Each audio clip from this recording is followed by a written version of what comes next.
श्रीमद् भगवद गीता अध्याय 3 कर्मयोग। इस अध्याय में श्री कृष्ण कर्मयोग या कर्मयोग की व्याख्या करते हैं। वे अर्जुन को समझाते हैं कि कोई भी व्यक्ति एक क्षण के लिए भी कर्म किए बिना नहीं रह सकता। अपने स्वभावगत गुणों से बंधे हुए सभी प्राणी हमेशा किसी न किसी कार्य में लगे रहते हैं। श्रेष्ठ वे लोग हैं जो कर्मयोग का अभ्यास करते हैं और बाह्य रूप से अपने उत्तरदायित्वों को पूरा करने के लिए लगन से काम करते रहते हैं, लेकिन आंतरिक रूप से वे उनसे अनासक्त रहते हैं। हालांकि पाखंडी लोग बाह्य रूप से त्याग प्रदर्शित करते हैं, लेकिन आंतरिक रूप से अपनी इंद्रियों के विषयों में लगे रहते हैं। श्री कृष्ण कहते हैं कि सभी जीव भगवान की रचना का अभिन्न अंग हैं और उन्हें अपनी भूमिकाएं और जिम्मेदारियां निभानी होती हैं।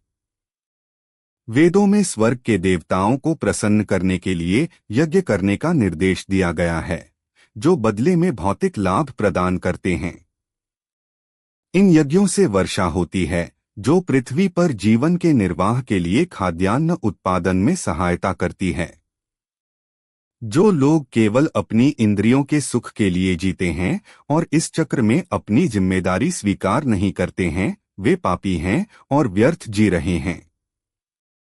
हालांकि श्री कृष्ण कहते हैं कि जब कार्य या निर्धारित कर्तव्य भगवान के प्रति दायित्व के रूप में किए जाते हैं, तो उन्हें भी यज्ञ बलिदान माना जाता है। फिर वे बताते हैं कि बाकी मानव जाति के विपरीत प्रबुद्ध आत्माएं अपनी शारीरिक जिम्मेदारियों को पूरा करने के लिए बाध्य नहीं हैं। वे आत्मज्ञान में स्थित होते हैं और आत्मा की उच्चतर जिम्मेदारियों को पूरा करते हैं। हालांकि वे अपने सामाजिक कर्तव्यों का परित्याग नहीं करते, क्योंकि इससे उन आम लोगों के मन में वैमनस्य पैदा हो सकता है जो प्रेरणा के लिए उनसे प्रेरणा लेते हैं। इसलिए बुद्धिमान व्यक्ति बिना किसी व्यक्तिगत उद्देश्य के केवल दूसरों के लिए अनुसरण करने के लिए अच्छे उदाहरण प्रस्तुत करने के लिए काम करना जारी रखते हैं। अन्यथा अज्ञानी व्यक्ति अपने निर्धारित कर्तव्यों को समय से पहले ही छोड़ सकते हैं। श्री कृष्ण ने प्रबुद्ध राजा जनक का एक ऐसा ही उदाहरण दिया है, जिन्होंने एक आदर्श राजा और पिता के रूप में अपने सांसारिक कर्तव्यों का पालन किया। फिर अर्जुन श्री कृष्ण से पूछते हैं कि लोग पाप क्यों करते हैं, चाहे वे न चाहते हुए भी, मानो किसी बल के द्वारा। भगवान कृष्ण समझाते हैं कि केवल वासना ही पापी सर्वभक्षी शत्रु है। जिस प्रकार धुएं से ढकी हुई आग या धूल से ढका हुआ दर्पण, उसी प्रकार इच्छा व्यक्ति के ज्ञान को ढक लेती है और बुद्धि को भ्रमित कर देती है। अंत में श्री कृष्ण अर्जुन को सलाह देते हैं कि इंद्रियों, मन और बुद्धि को नियंत्रित करके व्यक्ति इच्छा नामक इस शत्रु को मार सकता है, जो पाप का अवतार है। भगवद गीता 3.1.3.2 देखना। अर्जुन ने कहा, हे जनार्दन, यदि आप ज्ञान को कर्म से श्रेष्ठ मानते हैं, तो फिर आप मुझे यह भयंकर युद्ध करने के लिए क्यों कह रहे हैं? आपकी अस्पष्ट सलाह से मेरी बुद्धि भ्रमित हो गई है। कृपया मुझे वह एक मार्ग बताइए जिससे मैं सर्वोच्च कल्याण प्राप्त कर सकूं। भगवद गीता 3.3 देखना। भगवान ने कहा, हे निष्पाप, आत्मज्ञान की ओर ले जाने वाले दो मार्ग मैंने पहले ही बता दिए हैं। ज्ञान का मार्ग जो चिंतन की ओर प्रवृत्त हैं, उनके लिए, और कर्म का मार्ग जो कर्म की ओर प्रवृत्त हैं। भगवद गीता 3.4 देखना। केवल कर्म से विरत रहने से न तो कोई कर्मफलों से मुक्ति प्राप्त कर सकता है, न ही केवल भौतिक त्याग से ज्ञान की पूर्णता प्राप्त कर सकता है।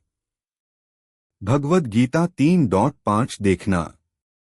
ऐसा कोई नहीं है जो एक क्षण के लिए भी बिना कर्म किए रह सके। वस्तुतः सभी प्राणी अपने अपने गुणों, 3 गुणों के कारण कर्म करने के लिए बाध्य होते हैं। भगवद गीता 3.6 देखना। जो लोग बाह्य कर्मेंद्रियों को रोककर मन में इंद्रिय विषयों का चिंतन करते रहते हैं, वे निश्चय ही अपने को धोखा देते हैं और उन्हें पाखंडी कहा जाता है। भगवद गीता 3.7 देखना। परंतु हे अर्जुन, जो कर्मयोगी अपनी ज्ञानेंद्रियों को मन के द्वारा वश में रखते हैं और कर्मेंद्रियों को आसक्ति रहित होकर कर्म में लगाते हैं, वे निश्चय ही श्रेष्ठ हैं। भगवद गीता 3.8 देखना। अतः तुम्हें अपने निर्धारित वैदिक कर्तव्यों का पालन करना चाहिए, क्योंकि कर्म अकर्म से श्रेष्ठ है। कर्म बंद करने से तुम्हारा शारीरिक भरण पोषण भी संभव नहीं होगा। भगवद गीता 3.9 देखना। कर्म को भगवान के लिए यज्ञ मानकर करना चाहिए, अन्यथा कर्म इस भौतिक संसार में बंधन का कारण बनता है। इसलिए हे कुंती पुत्र, भगवान की संतुष्टि के लिए फल की आसक्ति से रहित होकर अपने नियत कर्मों का पालन करो। भगवद गीता 3.10 देखना। सृष्टि के आरंभ में ब्रह्मा ने कर्तव्यों के साथ मानव जाति का निर्माण किया और कहा, इन यज्ञों बलिदान के प्रदर्शन में सफल हो जाओ, क्योंकि ये तुम्हें वह सब प्रदान करेंगे जो तुम प्राप्त करना चाहते हो। भगवद गीता 3.11 देखना। तुम्हारे बलिदान से स्वर्ग के देवता प्रसन्न होंगे और मनुष्यों तथा स्वर्ग के देवताओं के बीच सहयोग से सभी के लिए महान समृद्धि आएगी। भगवद गीता 3.12 देखना। यज्ञ से प्रसन्न होकर देवगण तुम्हें जीवन की सभी इच्छित वस्तुएं प्रदान करेंगे, किंतु जो लोग बिना अर्पण किए उन्हें दिए गए पदार्थ का उपभोग करते हैं, वे वास्तव में चोर हैं। भगवद गीता 3.13 देखना। जो लोग पहले हवन में अर्पित भोजन खाते हैं, वे सब प्रकार के पापों से मुक्त हो जाते हैं, परंतु जो लोग अपने ही आनंद के लिए भोजन पकाते हैं, वे पाप ही खाते हैं। भगवद गीता 3.14 देखना। सभी जीव अन्न पर निर्भर रहते हैं और अन्न वर्षा से उत्पन्न होता है। वर्षा यज्ञ करने से होती है और यज्ञ निर्धारित कर्तव्यों के पालन से उत्पन्न होता है। भगवद गीता 3.15 देखना। वेदों में मानव के कर्तव्यों का वर्णन किया गया है और वेदों को स्वयं भगवान ने प्रकट किया है। इसलिए सर्वव्यापी भगवान यज्ञों में सदैव विद्यमान रहते हैं। भगवद गीता 3.16 देखना। हे पार्थ, जो लोग वेदों द्वारा स्थापित यज्ञ के चक्र में अपने उत्तरदायित्व को स्वीकार नहीं करते, वे पापी हैं। वे केवल अपनी इंद्रियों के सुख के लिए जीते हैं, उनका जीवन व्यर्थ है। भगवद गीता 3.17 देखना।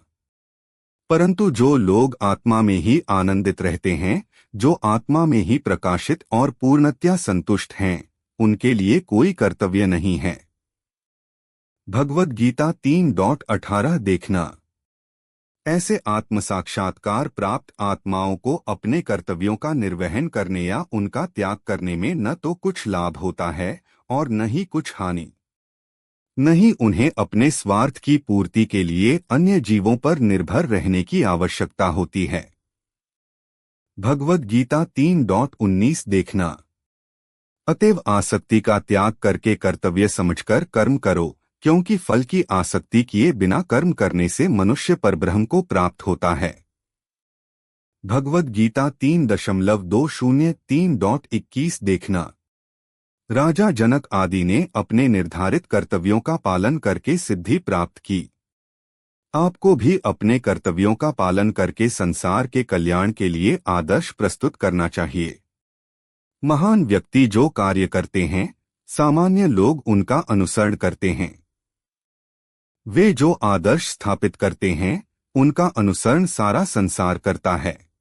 भगवद गीता 3.22 देखना। हे पार्थ, तीनों लोकों में मेरे लिए कोई भी कर्तव्य नहीं है, न ही मुझे कुछ प्राप्त करना है, फिर भी मैं नियत कर्मों में लगा हुआ हूं। भगवद गीता 3.23 देखना।